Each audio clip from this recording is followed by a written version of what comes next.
Kulo futhi kuleli sikhathi asiphe sona ngalusuku suku lesson number 17 suku isifundo number 17 la sibuka khona isihloko esithi Khonza uNkulunkulu ngomoya nangeqiniso. Khonza uNkulunkulu ngomoya nangeqiniso. Sisaqhubeka ke efundeni zokuqala zalabo abazalwane abathe babhabhadiswa baba ngamaKristu. Sibuka ifundo zokuqala zamaKristu. La esesikhona ke sibuka ke lo mntwana kaNkulunkulu osesindisiwe, osebhabhadisiwe, wenezelwa ebandleni leNkosi. Silibonile kuleli bandla linye. Namhlanje ke sibuka ukuthi laba ebandleni uNkulunkulu ufuna bakhonze kanjani. Usibheka la ukuthi izwi leNkosi lisifundisani mayelana nokukhonza uNkulunkulu. Incwadi esizohlala kuyo ke incwadi kaJohn 4 verse 20-24 la sizobuka khona amazwi uKristu esibonisa indlela yokukhonza uNkulunkulu nethokozisa uBaba esezulwini. Masikhuluma ngaleli gama elithi ukukhonza ezulwini ke livela lisho izinto esingathi generally zimbili. Leli gama ukukhonza lisho ukusebenza, to serve ngesilungu. Liphinde futhi leli gama elithi ukukhonza lisho to worship. Namhlanje ke sibuka ingxenye le yokukhonza, to worship. Lamagama omabili ke ahlukene, to serve and to worship, izinto ezimbili ezihlukene nasezwini ke ziboniswa zihlukene.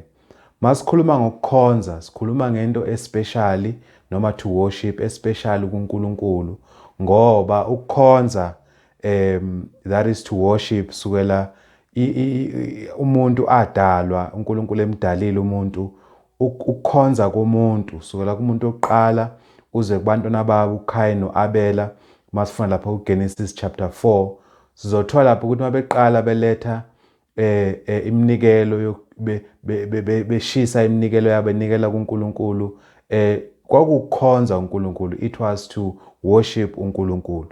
Siyathola ukuthi from lapho kulezo ikhathi kuze kufike izikhathi zethu zamanje yonke indlela uNkulunkulu nezikhathi ezahlukahlukene uNkulunkulu azimisile sukela isikhathi sokhokho, isikhathi sikaMose or isikhathi sikaIsrayeli kuze kube isikhathi sobuKristu okuyisikhathi sokugcina. Ukukhonza uNkulunkulu kwenzelwe uNkulunkulu futhi okaNkulunkulu, futhi uyena uNkulunkulu osho ukuthi kufanele simkhonze kanjani. Indima le eyenzela uNkulunkulu ekhethekile especially eyenziwa abantu bakaNkulunkulu ukukhonza uNkulunkulu.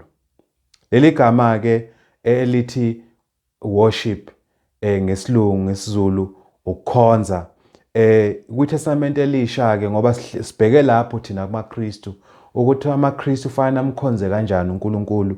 Leli gama livela kakhulu kuyigama elithi proskeneu elisho ukuthi ukuthobela.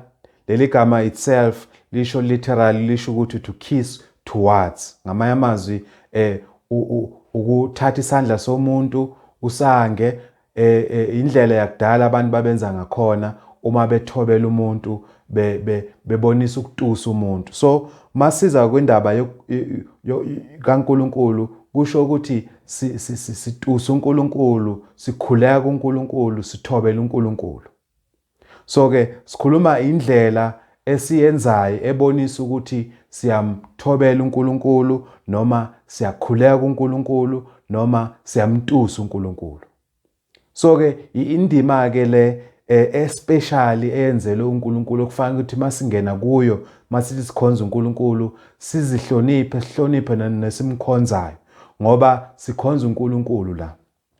Ukukhonza uNkulunkulu la, to worship uNkulunkulu uyakudeserve ukukhonzwa ngoba wadala izulu nomhlaba. Konke okusemhlabeni kubelonga kuNkulunkulu. Mawufunda incwadi kaGenesis 1 siyabona ukuthi uNkulunkulu wakha umhlaba ngezwi lakhe. Konke okusemhlabeni bonke abantu benziwe masikhuluma ngomuntu benziwe ngumfanekiso kaNkulunkulu mawufunda incwadi yakhe uGenesis chapter 1 verse 26 wehla nayo ku27. So ke umuntu wakhiwa nguNkulunkulu. So uNkulunkulu ke ufanele ukudunyiswa, ufanele ukutuswa, ufanele ukuphakamiswa, ufanele ukukhonzwa. So ke sibuka ke ukuthi ke thina singamaKristu ke sesebandleni kaNkulunkulu simkhonza kanjani uNkulunkulu, indlela esosobonisa ukuthi uNkulunkulu siyamhlonipha, sikhuleka kuye, siyamphakamisa empilweni zethu. Kunezindlela uNkulunkulu azimisile. Njengoba ngishilo sukela kwiOld Testament, lezi indlela uNkulunkulu huyo ozibekayo noma ozishoyo. Mawufunda incwadi yamaHebheru chapter 11 verse 4 mayikhuluma ngoAbela noKhayina, izathu ukuthi uNkulunkulu umnikelo kaKhayini angawamukeli amukela kaAbela ukuthi uAbela wanikela ngokukholwa. Kusibonisana lokho ukuthi ukuze ukukhonza kwethu kwamukeleke uNkulunkulu fanele kuhambe ngokukholwa. Izwi leNkosi liyasibonisa ukuthi ukukholwa kuzwa ngokuzwa amazwi eNkosi. Mawufunda incwadi yabaseRoma chapter 10 verse 17. So ukukholwa kukuza ngokuthobela noma ngokuzwa noma ngokulalela amazwi eNkosi. So masibuka ukukhonza okwamukeleke uNkulunkulu ilokhu okuhamba emazwini noma ekuthobeleni lokho okufunwa iNkosi. So ukukhonza kwethu ke kuba ukukhonza okwamukelekile kuNkulunkulu. Ngizocela ke siyifunde lencwadi esohlala kuyo, incwadi kaJohn chapter 4 verse 20 to 24. La sifunda khona kuKristu usendaweni yaseSamaria. Ngalesi sikhathi lezi zimbili amaJuda namaSamaria kwakuyizizwe ezingazwani, babe izitha. So ukuthi uKristu atholakale ke eseSamaria nabafundi bakhe babebonakala bengabantu abangamukelekile eSamaria.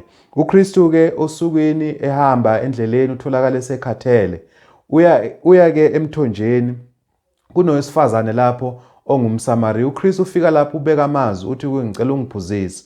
Lo wesifazane uyalibeka iqiniso ukuthi uyazi ukuthi amaJuda namaSamaria abathelelani, kusho ukuthi abazwani. uKristu semphendula ukuthi kube bewazi ukuthi lo okhuluma nayo ungubani. Kube buceleka imina bengizokunikeza amanzi ongathi ungawaphuza ungaphindi wome. Uma inkulumo yabiqhubeka ke nalo wesifazane uKristu embonisa ukuthi ngempela uKristu uNkulunkulu ngoba umtshela lo wesifazane izinto ezifihlakele ezaziyo lo wesifazane phela baqala ukubonana. Lo wesifazane usuyabona ukuthi lo engikhuluma naye akusiye nje umuntu nje ngoba wazi konke ngempilo yami. Usethi ke lo wesifazane uma ifika la uma ufunda la kuverse 19 ithi ke wesifazane wathi kuye, Nkosi, ngiyabona ukuthi ngumprofeti wena. Okhokho bethu babekhuleka kule ntaba, nina ke nithi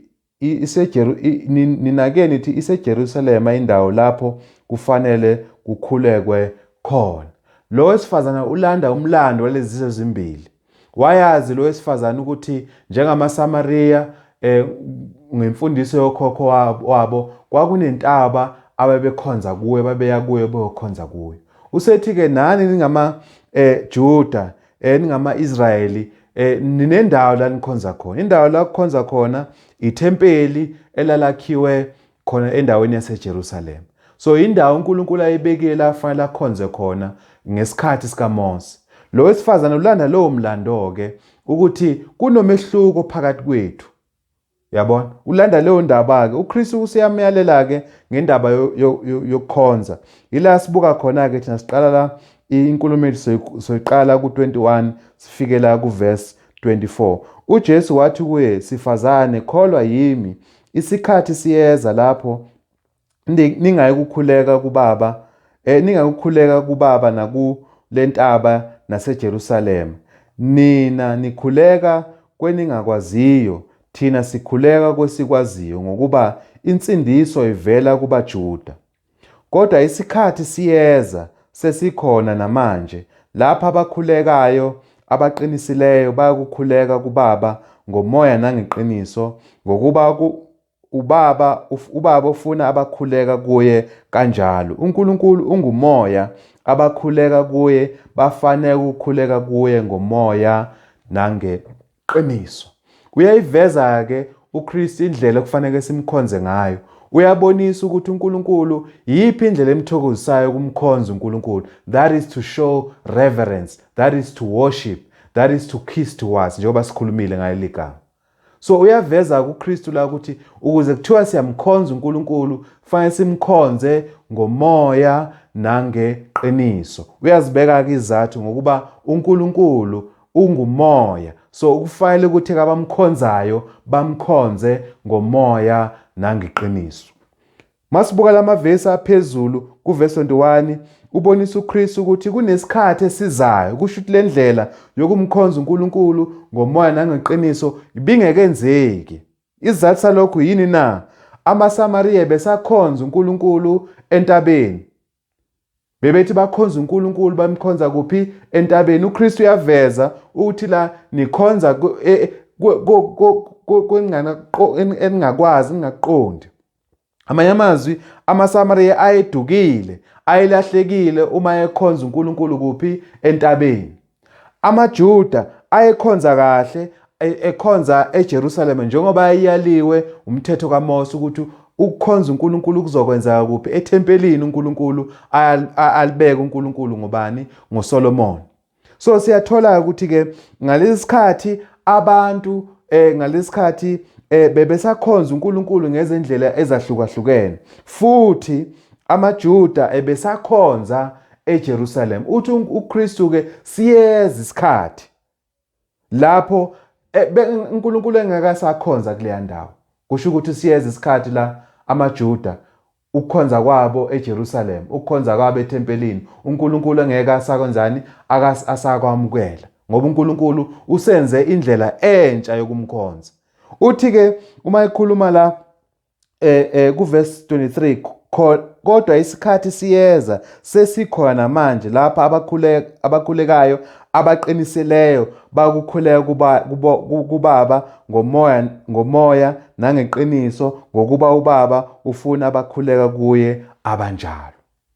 Siyabona ukuthi kuzoba nendlela yokukhonza uNkulunkulu eshintshile, engafani nemaSamariya, engafani neka Israel noma uJuda. Okusho ukuthi umthetho kaMose, indlela yokukhonza ngendlela uMose ayisho ngayo isizoma, ayisezukuqhubeka. uNkulunkulu uzomisa indlela entsha yokumkhonza uNkulunkulu. Uthi ke labo bantu abamkhonza ke ngendlela entsha abakhonza uNkulunkulu ngokweqiniso. Izathu salokho ethi ngokweqiniso ingenxa ukuthi uNkulunkulu ukhonzwa ngomoya ngobe engumoya. So mabemkhonza abantu ngomoya bamkhonza futhi nangani? Nangeqiniso. Sizoyihlaziyeka le ndlela uma kuthiwa ngomoya nangeqiniso uKristu wayikhuluma ngani. Kodwa sicaphunayo la ukuthi indlela lezokukhonzwa kwalezi zimbili, uIsrayeli namaSamariya, noma uJuda amaSamariya, leyo ndlela leyo ababekhonza ngayo uNkulunkulu akasazukuyamukela. Ayisezi ukuba indlela uNkulunkulu azokhonzwa ngayo. Efanele sicaphune futhi la ukuthi njengoba sifunda la ziningi indlela abantu abathi bakhonza ngayo uNkulunkulu engasindlela eyamukelekile kuNkulunkulu. Sizozibuka lezi ndlela esingathi zintathu mase sizibuka. Indlela abantu abakhonza ngayo uNkulunkulu. Siyabona la enye indlela yayo engafanele. Njengoba sikhuluma ngamaSamariya, uKristu uthi la mina nikhuleka kweni ngakwaziyo. Kukhona manje namhlanje abasaqhubeka namanje bekhonza uNkulunkulu kulokho abangakwazi, ngamanye amazwi ngendlela abangayiqondi. Sinabantu abakhonza uNkulunkulu ngendlela bengaqondi, benga-understand kodwa bethi benzela uNkulunkulu. That is ignorant worship. Ukukhonza uNkulunkulu ngokungazi. Enye izindlela ezingamukelekile kuNkulunkulu ukukhonza uNkulunkulu ngokungazi. Ngamanye amazwi abantu abafanele bakhonza uNkulunkulu fanele bamkhonza uNkulunkulu ngokuqonda. So kodwa sinabantu abakhonza uNkulunkulu ngokungazi, ngoba la uKristu njengoba sifunda kule ncwadi ubonisa amaSamariya ukuthi ngendlela ebekhonza ngayo ebekhonza ngokungazi. Okusho ukuthi kukhona ukukhonza emhlabeni futhi kusaqhubeka namhlanje abantu bakhonza uNkulunkulu ngokungazi, bamise izinto zabo ngokungazi, ngokungaqondi. Okusho ukuthi ukukhonza uNkulunkulu ngokungazi kuyingozi, ngoba lokho kukhonza akwamukelekile kuNkulunkulu. Ukukhonza kwamaSamariya even nangalesikhathi bekungamukelekile kuNkulunkulu ngenxa yani na bebekhonza uNkulunkulu ngokungaqondi. uNkulunkulu wayemisa indawo eyodwa yokukhonza uNkulunkulu, kwakuyindawo yaseJerusalem, iThempeli. Iyodwa indawo uNkulunkulu ayabayalela ukuthi bakhonze uNkulunkulu kuyo. Ake sifunde la incwadi yezenzo uchapter 17. Usukhona-ke lo mbuso, selikhona ibandla, sebekhona abantu abasindisiweyo baphenduka ezonweni, ivangeli liyashunyayelwa emhlabeni wonke. uPawula-ke omunye wabapostoli, omunye wamaKristu abathe baphendukela enkolweni entsha uNkulunkulu ayimisile ngoKristu Jesu, bashumayela ivangeli-ke la abapostoli nabanye abazalwane. uPawula ufike endaweni yase-Athens eseGreece, uthola abantu bakhonza uNkulunkulu abangamazi, bakhonza uNkulunkulu bangamazi. Lezi zinto zisekhona kwisikhathi sethu samanje. Kunabantu abamise imboshongo, kunabantu abamise izithombe, bebeke izinto lapho bekhonza uNkulunkulu abangamazi. uPawula-ke uveza ngalaba bantu ukuthi uyabacacisela ngalo uNkulunkulu abangamazi, okusho ukuthi kuyingozi ukukhonza uNkulunkulu ngokungaqondi. Uma ufunda-ke uverse 22 wale ncwadi, izenzo 17 verse 22 sogcina kuverse 25, ithi-ke uPawula wema-ke phakathi ne-Areopagu wathi, madoda ase-Atheni, ngiyabona ngakho konke ukuthi nikhonza kakhulu oNkulunkulu, ngokuba kwathi ngihamba ngibuka izinto enizikhonzayo, ngafumana ne-altare elotshwe kulo ukuthi elikaNkulunkulu ongaziwo. Lokho-ke enikukhonza ningakwazi, yikho engikumemezela kini. uNkulunkulu owenza umhlaba nakho konke okukuwo, yena uyiNkosi yezulu nomhlaba, akahlali emathempelini enziwe ngezandla, futhi akakhonzwa ngezandla zabantu kungathi udinga utho, yena obapha bonke ukuphila nokuphefumula nakho konke. uPawula-ke uveza abantu la endaweni yase-Atheni bamise izindawo zokukhonzela, futhi kune-altare-ke abasebeyakhile ababeka igama kulo lokuthi uNkulunkulu abangamaziyo. Sethi uPawula-ke lokho-ke enikukhonza ningakwazi, yikho engikumemezela kini. Useyabazisa-ke ngoNkulunkulu odale izulu nomhlaba, ukuthi lo nkulunkulu odale izulu nomhlaba akahlali emathempelini akhiwe ngezandla zabantu, sengathi kunento ethile ayidingayo kithina. So kubonisa ukuthi uNkulunkulu esimkhonzayo ungumoya, akahlali emathempelini, akahlali ezintweni ezakhiwe ngabantu. Njengoba ngishilo, sinabantu ngokwezinkolo ezahlukahlukene emhlabeni bamise izinkolo zabo. Mawungabuka ezinye abanye uNkulunkulu ababakhonzayo abaqondi into abayenzayo. So-ke ukukhonza ngokungazi kuyiphutha. Ukukhonza okungazi akwamukelekile kuNkulunkulu, ngoba la uPawula uyabavezela laba bantu ukuthi lokukholwa kwenu nokukhonza kwenu uzobacacisela, uzobazisa, uzobanikeza ulwazi ukuze bamkhonze lo nkulunkulu abangamazi ngendlela efanele, bamazi lo nkulunkulu ukuthi ungubani. Siyabona-ke la ukuthi ukukhonza uNkulunkulu ngokungazi kuyingozi. So umuntu uma ethi ukhonza uNkulunkulu fanele aqondisise, abe nolwazi oluphelele, azi ukuthi ukhonza bani, azi ukuthi lo amkhonzayo ukhonza kanjani. Ngoba uNkulunkulu esimkhonzayo siyamazi, uNkulunkulu esimkhonzayo siyaqonda ukuthi ufuna simkhonze kanjani. So angeke simkhonze ngokungaqondi. Umuntu uma ekhonza uNkulunkulu ngokungaqondi usephutheni ukukhonza kwakhe phambi kaNkulunkulu kuliphutha. Sinabantu abamisa izinkolo zabo njengoba ngishilo amaRoma incwadi yamaRoma chapter 10 basifunda khona la uverse 1 to 3 uPaul ukhulekela abaJuda. Ngikhulumile ngale ndaba ngalesikhathi uJesu saphila inkolo yobuJuda yayisamile, umthetho kaMose wawusamile. Umthetho kaMose uphele nini na? Esiphambanweni. Amandla umthetho kaMose aphele kuphi? Esiphambanweni. Mawufuna incwadi yabaseKolose 2 verse 14 ibonisa lapho ukuthi uKristu wayibethela incwadi yecala. Ngamanye amazwi umthetho kaMose wawuqeda uKristu esiphambanweni. So amaJuda ke njengoba sikhulumile ukuthi uKristu uthe siyeza isikhathi la abakhonza uNkulunkulu bamkhonza uNkulunkulu ngani? Ngeqiniso nangomoya. Ngoba uNkulunkulu uyini? Ungumoya. Ufuna ukuthi mabemkhonza bamkhonze kanjalo. Aseze kuba khona isikhathi sokukhonza uNkulunkulu eJerusalem. Isikhathi salokho siqedile. Kubantu bezizwe njengamaSamariya ngendlela abakhonza ngayo. Phela amaSamariya bekhonza entabeni la bebekhonza khona. Lezo zikhathi uNkulunkulu uyiqedile, akakufisi ukukhonza lokho. Nabantu namhlanje bathi bakhonza umvelinqangi. Sikhuluma ngabantu besintu. Bathi bakhonza uNkulunkulu ngendlela yakudala, umvelinqangi. Baye endaweni abayimisile bona. Bashiya izwi likaNkulunkulu, bashiya ivangeli la lizombula khona ukuthi uNkulunkulu odale izulu nomhlaba owakhe thina sonke ukhonzwa kanjani. Bese beyobomisa ini into zabo. uPaul ukhuluma ngalabo bantu ke okungamaJuda awalemukeli ivangeli, awaqhubeki evangelini, aliyeka ivangeli. uPaul uyabakhulekela ke ukuba babuye eqinisweni, bafune uNkulunkulu weqiniso, bamkhonze uNkulunkulu ngeqiniso. Uthi ke uverse 1 ukugcina la kuverse 3, bazalwane, ukulangazela kwenhliziyo yami nokunxusa kwami kuNkulunkulu ngabo kungukuba basindiswe, ngokuba ngiyafakazela ukuthi bashisekela uNkulunkulu kodwa kungengakuqonda, ngokuba bengakwazi ukulunga kwaNkulunkulu, befuna ukumisa okwabo, abakuthobelanga ukulunga kukaNkulunkulu.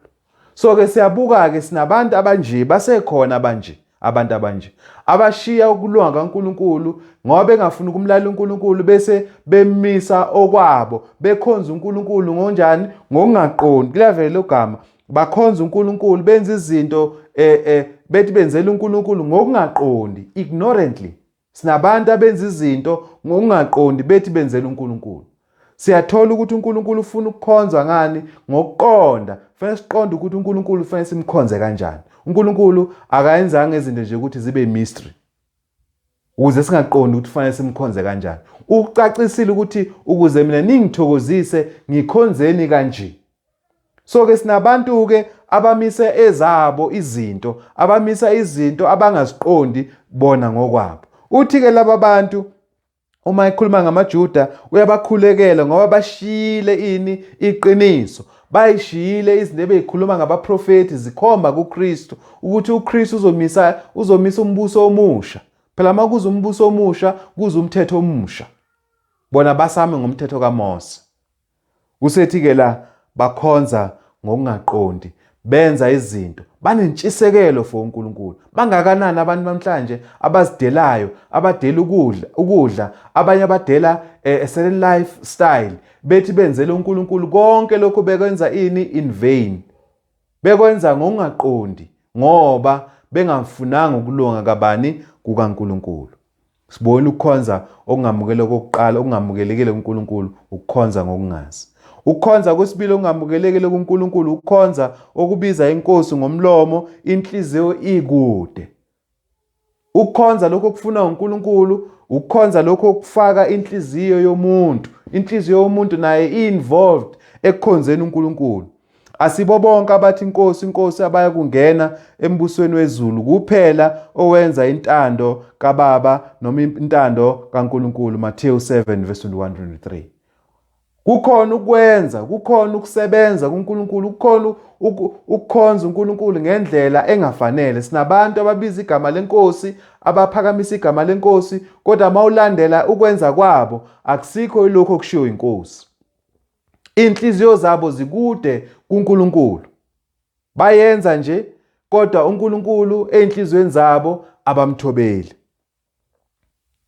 Masifuna incwadi kaLuka chapter 6 verse 46, wababuza ukuthi bambizelani ngokuthi inkosi inkosi bengakwenzi abakushoyo. So masibuka indlela yokukhonza uNkulunkulu engafanele ukukhonza uNkulunkulu inhliziyo yethu ingekho lapho. Ngamanye amazwi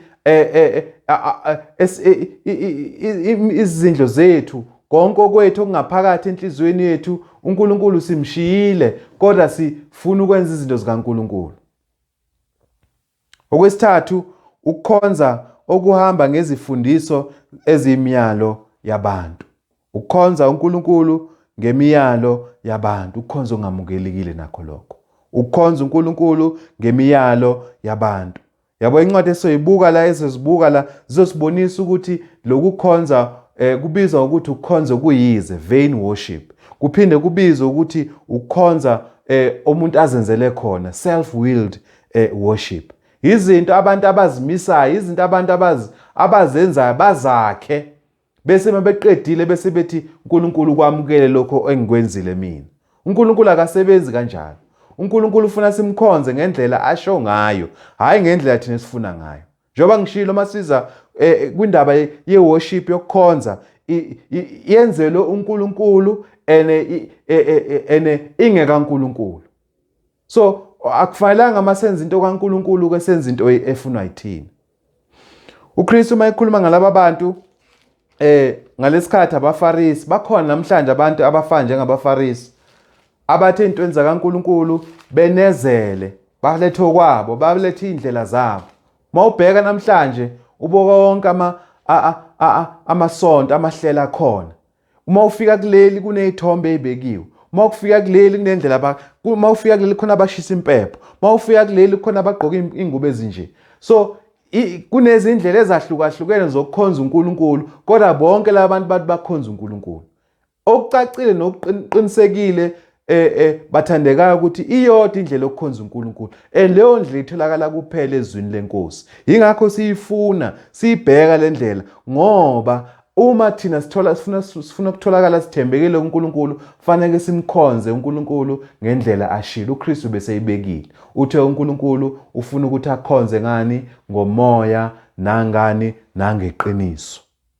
Ukhonza uNkulunkulu akufunayo lokho. So siyakubheka ke la ezwini ukuthi ukuze ukukhonza uNkulunkulu kwethu kwamukelekile, sibheka khona la ezwini. Sibuka ke la ukuthi kukhona ukukhonza ngokukhonza ngokwemthetho yabantu akwamukelekile kuNkulunkulu, kuyisinengiso kuNkulunkulu. Sikubonile ukubizwa kuthiwa yini?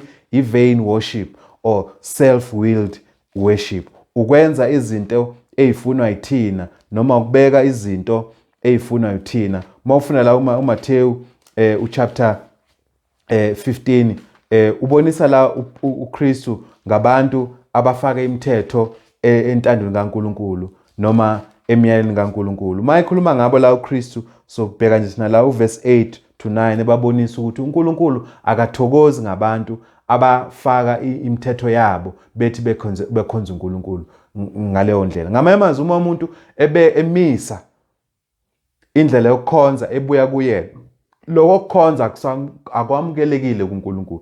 Kungathola udumbo olungakanani ebantwini, kungabukeka kukuhle kangakanani ebantwini, kodwa kuNkulunkulu ku-zero, akusho lutho, akuthi shu. Kufana nomnikelo kabani? kaKhayini, ongazange wamukeleke. Umnikelo kaAbele wamukeleka ngoba wanikela ngokukholwa, wanikela ngendlela uNkulunkulu asho ngayo. So namhlanje sinendlela ezimbili zokukhonza uNkulunkulu. Either ukhonza uNkulunkulu ngendlela efanele noma ukhonza uNkulunkulu ngendlela engafanele. Sibukile ke la about 3 types yezindlela uNkulunkulu yokukhonza uNkulunkulu ngendlela engafanele. Sibonile okokuqala ukukhonza uNkulunkulu ngokungazi, ukukhonza uNkulunkulu inhliziyo ikude kuNkulunkulu, ukukhonza futhi ngezimfundiso nemiyalo yabantu. Uverse 8 ke no9 la kule ncwadi kuMathewu chapter 8 uverse 8 to 9 ithi ke la uchapter 15 uverse 8 to 9, lesi sizwe singidumisa ngezindebe zomlomo, kepha inhliziyo yaso ikude nami. Kodwa bengikhonza ngeze befundisa izimfundiso ezimiyalo yabantu. So ukukhonza uNkulunkulu ngeze, ukukhonza uNkulunkulu ngemithetho yabantu kuyize, akusuka ukukhonza okwamukeleka kubani kuNkulunkulu. Uma inhliziyo yethu ikude noNkulunkulu, ukukhonza kwethu kuyize, uNkulunkulu akakwamukeli. Yabona? Mawufunda ngale futhi kuncwadi yabaseKolose chapter 2 uverse 16-23, uPaul uveza ngabantu ekungafanelanga sibalalele sibamukele, abantu abazifundisa imfundiso zokweduka besifundisa ukuthi sikhonze uNkulunkulu ngendlela uNkulunkulu angashongo ezweni lakhe, noma kulokho uNkulunkulu angakuyalile kumaKristu. Kuzovela abantu abazifundisa ukuthi hayi ima ngomthetho kaMose, kuzovela abantu abagcina amasabatha, kuzovela abantu abagcina iPhasika, kuzovela abantu abazothi yenza lokhu nalokho okungayaliye umthetho kaKristu. Uthi leyo ndlela ke kukhonza okungayaliye uNkulunkulu, it's self-willed worship. uNkulunkulu akakuthokozeli lokho kukhonza. Sifuna la uverse 16 up to 23. Ngakho makungabikho umuntu onilahla ngokudla nesiphuzo noma ngemikhosi noma ukwethwasa kwenyanga noma amasabatha okuyisithunzi nje salokho obekuzakuza, kepha umzimba ngokaKristu. Makungabikho muntu onamuka umvuzo wenu othanda ukuzenza othobile, ekhonza izingelosi, ephike ngemibono yakhe, ezikhukhumeza ngeze nengqondo yakhe yenyama, engabambeleli kuye oyinhloko, okungaye umzimba wonke usizwa uhlanganiswa ngamalunga nemisipha ukhula ngokukhula kukaNkulunkulu. Uma nifile kanye noKristu nakhululwa ezifundisweni zokucathula kwezwe, yini ukuba okungathi nisaphila ngokwezwe nithobele izifundiso zokuthi ungaphathi, ungezwa ngolimi, ungathinti, okuphela konke ngokudliwa ngokweziyalelo ngezifundiso zabantu ezinegama lokuhlakanipha, kambe ngokuzikhethela inkonzo nangokuzithoba nangokuhlupha umzimba, akusizi lutho maqondana nokuzithiba kwenyama. Uveza ke abantu abahlukahlukene la ngezinkolo ezahlukahlukene. Uveza ngokuqala abafisa ukuthi sibuyele kumthetho omdala kaMose. Uthi laba abantu bazosifisa ukuthi sigcina izinsuku njengamasabatha. Sinabantu namhlanje abamisa inkolo yesabatha. Abathi ngosuku lwesikhombisa kufanele sigcine isabatha. Into esixakayo ke lo mthetho umthetho kabani kaMose, akusumthetho kabani wamaKristu. Wawunikezwe ama-Israyeli, hayi amaKristu. Bese kuvela abantu phakathi kwethu abathi asigcina amasabatha. Yabo laba abantu abafundisa ukuthi basigcina amasabatha, okunye okufanele baqaphele ukuthi amabalifunde lonke iNew Testament lonke, abake babheke nje umuntu oyedwa ogcina isabatha, okuthiwa umKristu. Akekho noyedwa umKristu mawufunda la eNew Testament ogcine isabatha. Yingani ke kuvela abantu ke namhlanje kulezi insuku abathi sigcina amasabatha? Yingenxa ukuthi labantu uPaul ayikhulume ngabo ukuthi bazovela phakathi kwethu bafisa ukuthi sigcine izinkonzo ukukhonza kwangale kumthetho omdala. Uthi laba bantu singabamukeli, singabathobeli ngoba bathatha ukukholwa kwethu, bathatha inkolo yethu. Ukhuluma futhi nangabanye mawehla nabo ezansi kuverse 21-22, bamisa ukukholwa kwabo babukeka ngathi kukholo kuhle. Bazithoba, bancisha ukudla, baveza ngathi ukukhonza kwabo ukukhonza kuhle. Uthi uPaul it's self-willed, ukukhonza ngokuzikhethela. Yabona? Uthi lokho lezo zinto azisizi lutho. Namhlanje bathi hayi hamba ngeyoga, gcina iyoga. Yabona? Okuzinkolo zabantu. Thina amaKristu ke sibheka emthethweni kaKristu, sigcile emthethweni kaKristu. Asihambi ngomthetho omdala kaMose, asihambi ngemithetho yabantu. Njengoba ngaye sibhekile kuJohn chapter 4 la uKristu ekhuluma nowesifazane, uKristu ubeke indlela ezimbili ebezikhona ngalesi sikhathi zokukhonza. Singathi indlela yokukhonza yamaSamariya imele abantu bezizwe. indlela yaseJerusalema noma yamaJuda imele indlela kaMose, uMose omdala. Lezi indlela ezimbili namhlanje uNkulunkulu akasazamukeli. Njengoba uKristu ethe siyeza isikhathi. Siyeza isikhathi la abakhonza uNkulunkulu ngokweqiniso bayomkhonza uNkulunkulu ngani? Ngomoya nangeqiniso. Why? Ngoba uNkulunkulu ungumoya futhi uNkulunkulu uthanda ini? Iqiniso. Uhamba ngeqiniso. So ke siyabuka ke la ukuthi ukukhonza ngalendlela ezintathu esizibukile, ukukhonza ngokungazi, ukukhonza inhliziyo ikude kuNkulunkulu, ukukhonza ngemiyalo kaNkulunkulu, ngemiyalo yabantu, kuyisono kuNkulunkulu, kuyisinengiso kuNkulunkulu. Lokho kukhonza, that type of worship akwamukelekile kubani? kuNkulunkulu. Sesibuka ke la nje obahlalela incwadi kaJohn chapter 4. Sesibuka ke manje ukukhonza kwamukelekile kuNkulunkulu. Lithe izwi la ukukhonza ngomoya nangeqiniso. Kusho ukuthini na ukukhonza ngomoya nangeqiniso na? Masikhuluma ngokukhonza ngomoya, lithi izwi laNkulunkulu, uNkulunkulu yini? Ungumoya. Njengoba libonisile incwadi yeZifundo chapter 17 lapha ukuthi uNkulunkulu akahlali emathempelini akhiwe ngezandla zabantu. Sengathi kukhona akudingayo kubantu. Ngoba uNkulunkulu yini? Ungumoya. Yabona? He is spirit. Okusho ukuthi ke umuntu wethu wangaphakathi, njengoba ufunda ngalo uGenesis chapter 1, umuntu wenziwa ngomfanekiso kaNkulunkulu. Kusho ukuthi into efuza uNkulunkulu ilo muntu wangaphakathi. So sibona ukuthi uma size ekukhonzeni, umuntu wangaphakathi umqwa kakhulu. Ngamanye amazwi umuntu wangaphakathi uveza ukumtusa uNkulunkulu, uveza ukumthanda uNkulunkulu from enhlizweni yomuntu uqala lapho ukukhonza. Yabona? Ake sifune incwadi kaPetro uchapter 3 verse 3 to 5. Ubonisa abesifazane ebandleni ukuthi faneke bayiphathe kanjani nendlela abagqoka ngayo. Phela indlela esigqoka ngayo iveza ingaphakathi lethu, ukuthi ingaphakathi lethu limi kanjani. So ibonisa lana ukuthi uNkulunkulu ubhekeni kumuntu wesifazane. Uyabona? Usethi ke la u1 Peter 3 verse 3 to 5 uthi ukuhloba kwenu makungabi ngokungaphandle okokwaluka izinwele nokufaka igolide noma okokuqoqa izingubo, kepha makube ngumuntu osithekile wenhliziyo ohloba ngokungabhubhiyo komoya omnene onokuthula. Yabona?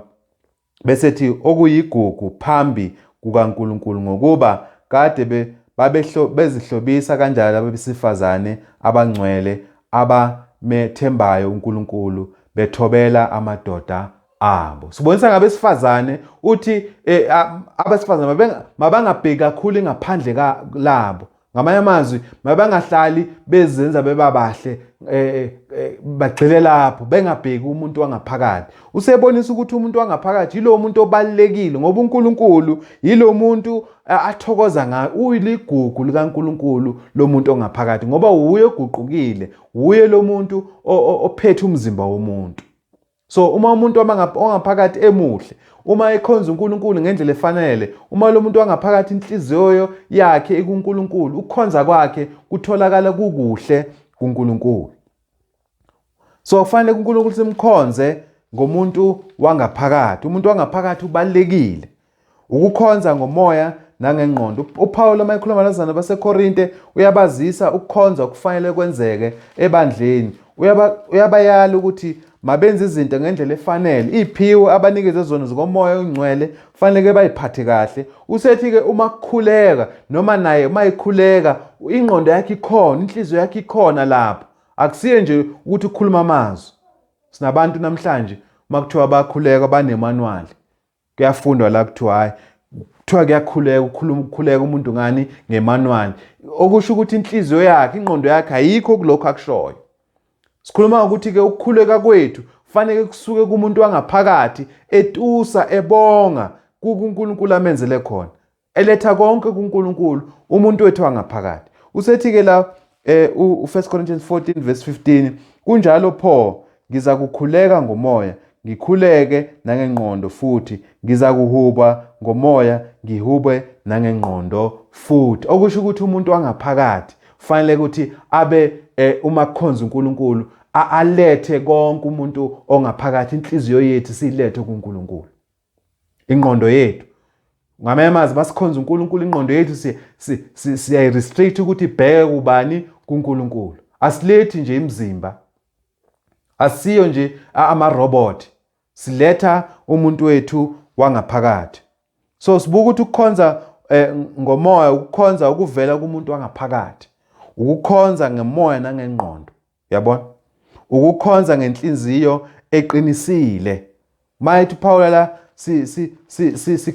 sihube ekuhubeni kwethu, njengoba sibone la siyahuba, sihuba nangomoya, sihuba nangengqondo, involved. Akusiko nje lokhu kuphuma emlonyeni kuphela, enhlizweni kuvela ini, umuntu otusa uNkulunkulu, umuntu ophakamisa uNkulunkulu. Lokho kukhonza-ke ngoba uNkulunkulu ubheke umuntu wangaphakathi, njengoba senza uma sihlangene sikhonza. Lo muntu wangaphakathi ukhona na? Lo muntu wangaphakathi ophethe usabelo noma usabelo embethelo mzimba, lo muntu wangaphakathi ukhona na uma ngikhonzo, noma isithombe nje sakhe usabelo lo okhona la uma khonzo. Sifunda la incwadi yabaseKolose 3 verse 16, uveza uma abazalwane behlangene bekhonza uNkulunkulu. Izwi likaKristu alihlale phakathi kwenu, livame, nifundisane ngokuhlakanipha konke, niyalane ngamahubo nangezihlabelelo nangamaculo komoya, nimhubele uNkulunkulu ezinhlizweni zenu ngokubonga. Sesiyabona ukucula kwethu, ukuhuba kwethu, umsuka wawo usuka kuphi? Enhlizweni ebongayo. Sesiyabona ukuthi uma kuthiwa simkhonza uNkulunkulu ngomoya, sikhuluma ngomuntu wangaphakathi, ingqondo, inhliziyo. So sikhonza ngenhliziyo eqinisile, we are sincere, siyabonga. Okusho umuntu mayeza nje ezokhonza uNkulunkulu, inhliziyo yakhe ingekho lapho, ingqondo yakhe ingekho lapho, ukukhonza kwakho kuyini? Kuyize. So siyabona ukuthi kufanele ukuthi sizilungiselele uma sizokhonza uNkulunkulu, silungise impilo zethu, silungise indlela zethu uma sizokhonza uNkulunkulu. Ngoba lapha ekukhonzeni uNkulunkulu masihlangene sibuthene singabazalwane, uNkulunkulu uyibukile inhliziyo ukuthi inhliziyo ikhona nala, ingqondo ikhona nala. Ngabe lokho enginikezwa khona, ngabe ukucula kwakho, ngabe ukuhuba kwakho kubuye enhlizweni na, noma nje uyakhuluma nje. Yabona? So ukukhonza ke ngomoya kusho lokho. Ukugcina ukukhonza ngeqiniso. Masithi umuntu ukhonza uNkulunkulu, sishilo wathi uNkulunkulu ufuna simkhonze ngendlela asho ngayo. Izwi lakhe liyiqiniso. Masithi sikhuluma ngeqiniso, sikhuluma ngezwi likaNkulunkulu. Ukukhonza kwethu akubuyi kithi, kubuya ekufundiseni kukaKristu, kubuya emazwini kaKristu. Uma uKristu ekhuleka, uyaveza lapha kuncwadi kaJohn 17 verse 17 ukuthi izwi leNkosi, izwi likaNkulunkulu liyiqiniso. Masithi ke sikhonza uNkulunkulu ngeqiniso, sikhonza uNkulunkulu ngokwamazwi akhe, ngoba amazwi akhe ayini? Ayiqiniso. Lonke izwi likaNkulunkulu from Genesis uya ngalo kuRevelations liyiqiniso likaNkulunkulu. 17 verse 17 ithi ke la, bangcwelise ngeqiniso, izwi lakho liyiqiniso. uKristu uyakucacisa ngokusobala ukuthi izwi leNkosi liyiqiniso. So uma simkhonza uNkulunkulu fanele simkhonze ngani? Ngeqiniso. Sesiyathola ukuthi ke uma kuthiwa uNkulunkulu somkhonza ngomoya nangeqiniso kusho ukuthini? Uma kuthiwa ngomoya kukhulunywa ngomuntu wangaphakathi, umuntu ongaphakathi okufanele ukuthi alethe ukutusa, alethe ukukhonza, bese ekwenzeni kwakhe, ezenzeni zakhe uzoziphatha kahle, ngoba uzogqoka ngendlela efanele, ngoba uya kuNkulunkulu, uya ebusweni bakaNkulunkulu, fanele azithobe ngoba uya kumdali wakhe. So uzoletha inhliziyo yakhe, uzoletha ingqondo yakhe, uzoletha konke ongaphakathi kwakhe uma ezokhonza uNkulunkulu. Bese yabona ukuthi ke makuthiwa sikhonza uNkulunkulu ngeqiniso, sikhonza uNkulunkulu ngokwezwi lakhe.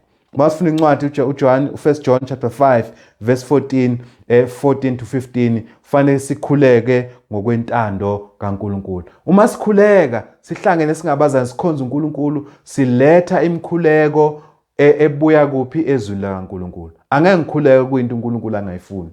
Angeke ngithi emkhulekweni ngifuna izinto uNkulunkulu aphambene nazo. Ukuze umkhuleko wami, ukukhonza kwami kwamukeleke, kufanele kuhambisane nezwi leNkosi. Yilokho uJohn akushoyo la ukuthi uma sinaleli themba, we have this hope, we have this trust, ukuthi uma sikhuleka njengokwezwi lakhe uyasizwe. So uNkulunkulu uyasizwa masenza izinto ngendlela afuna ngayo. Ukukhonza kwethu kuyamukeleka uNkulunkulu uma simkhonza njengalokho eshilo ezwini lakhe. Ngikhulumile ngoAbela ukuthi umnikelo wakhe ukuze kwamukeleke kuNkulunkulu ukuthi uAbela wanikela ngokukholwa. Incwadi yamaHebheru 11:4 iveza lokho. Okuhlukanisa uKhayini noAbela ukuthi uAbela wanikela njengalokho uNkulunkulu eshilo. He gave ngani? Ngokukholwa. He gave through faith. Wenza njengoba uNkulunkulu eshilo. uKhayina wenza ngendlela yakhe. Sibonile ukuthi indlela abantu abenza ngayo ukukhonza uNkulunkulu ngongazi. Ukukhonza inhliziyo ikude kuNkulunkulu. Ukukhonza uNkulunkulu futhi ngani? Ngemiyalelo yabantu. Self-willed. Ukwenza izinto efunwa yimi.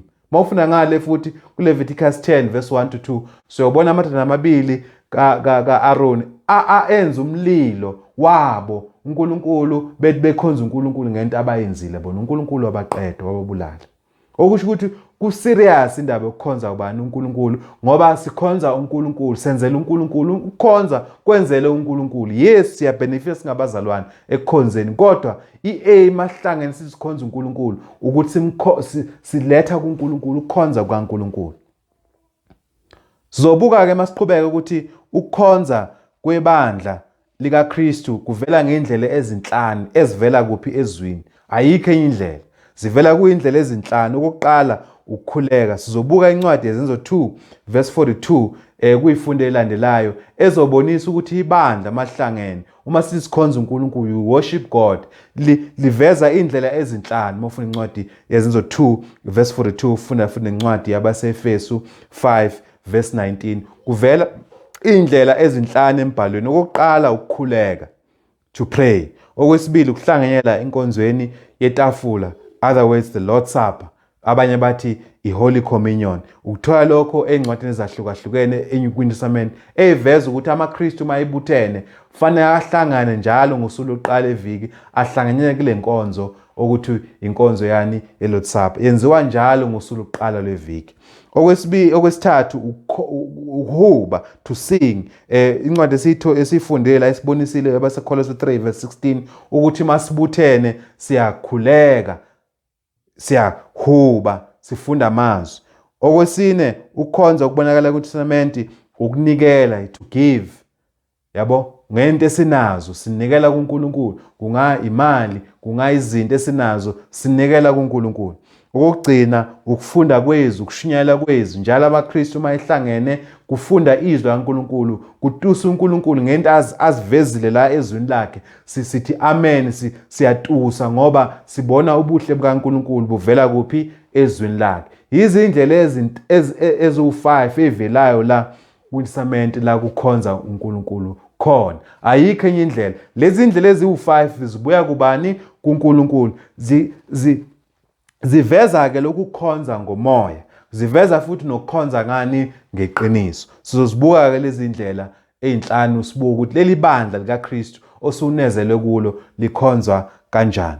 Abantu abaningi abakhonza uNkulunkulu bakhonzela ize ngoba bengakhonzi njengokwentando kaNkulunkulu. uNkulunkulu ufuna simkhonze ngenhliziyo ephelele neqondayo, simkhonze njengokusho kwezwi lakhe. Amazwi eNkosi lawo. Sizoqhubeka ke sifunda sibuka lokho kushiwo iNkosi ezwini layo. Sifunde namhlanje ukuthi ukukhonza kaNkulunkulu okwamukelekile, ukukhonza ngomoya nangeqiniso. Sengathi iNkosi inganibusisa kulolu suku, siphinde sibe nani.